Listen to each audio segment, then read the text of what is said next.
Available Adaptive Cruise Control is designed to help you maintain a driver-selected following gap from the detected vehicle you're following. If your vehicle has this feature, you'll see the Adaptive Cruise Control icon in your driver information center that looks like this, or like this. This feature uses a camera and available radar. When engaged and it detects a vehicle ahead of you, it can automatically maintain the following gap you select: far, medium, or near. If a slower vehicle moves out of your lane, your vehicle will accelerate back to your set speed. To turn the feature on, press the Cruise Control On/Off button on your steering wheel. When the system is turned on, you'll see a white Adaptive Cruise Control icon on the vehicle display. You can set the speed using the Set or Minus button. Or you can drive as normal until your desired speed is reached. Then press the Set or Minus button to have the Adaptive Cruise Control store the driver-selected cruise speed. The white Adaptive Cruise Control icon will change to green, which means the system is engaged. And in some vehicles, the set speed will also change to green. Once engaged, press the Gap Setting button on the steering wheel to select a far, medium, or near following gap between your vehicle and the vehicle ahead. When you first press the Gap Setting button, the currently selected gap setting displays briefly on the instrument cluster and head-up display, or HUD if equipped.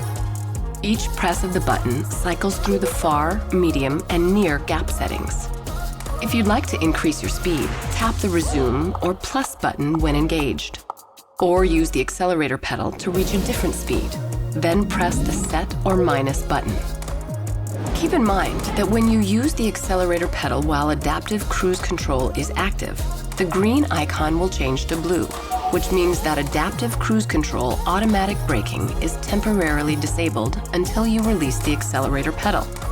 To resume Adaptive Cruise Control, take your foot off the accelerator. To cancel Adaptive Cruise Control, press the brake pedal. To return to the stored set speed, press the Resume or Plus button.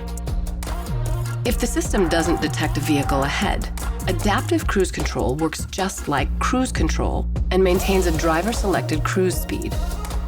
When the system detects a vehicle in the driving lane ahead, the vehicle ahead icon will light up, and it will adjust the speed to maintain the following gap. To temporarily increase the following gap, press and hold the Gap Setting button on the steering wheel when the vehicle is moving. The following gap between your vehicle and the vehicle ahead will temporarily increase to allow for merging traffic. Press and hold the Gap Setting button when the vehicle is stopped to cancel Adaptive Cruise Control from resuming automatically if the stop is brief, and remain stationary. This can be used to allow traffic to merge between you and the vehicle ahead. Then press the Resume or Plus button or the accelerator pedal to resume Adaptive Cruise Control. The following distance gap will return to the original selection after hold. Adaptive Cruise Control can follow a vehicle ahead to a complete stop under most driving conditions. When the vehicle ahead starts moving again, you should check that it is safe to proceed, then continue to follow the vehicle ahead by pressing the accelerator or the Resume or Plus button. If you don't respond soon after the vehicle ahead starts moving, the vehicle ahead icon will flash, and you'll get either an audible alert or a haptic alert via the available safety alert seat. If the vehicle ahead suddenly slows or stops, a forward collision alert can warn you to take action quickly. Adaptive Cruise Control has limited braking ability and may not have time to slow the vehicle enough to avoid a collision with another vehicle you are following. You can stop using Adaptive Cruise Control at any time by tapping the brake pedal, pressing the Cancel button, or pressing the Cruise Control On/Off button. With Adaptive Cruise Control engaged, you don't have to constantly adjust your speed for traffic. You can focus on what's happening on the road around you.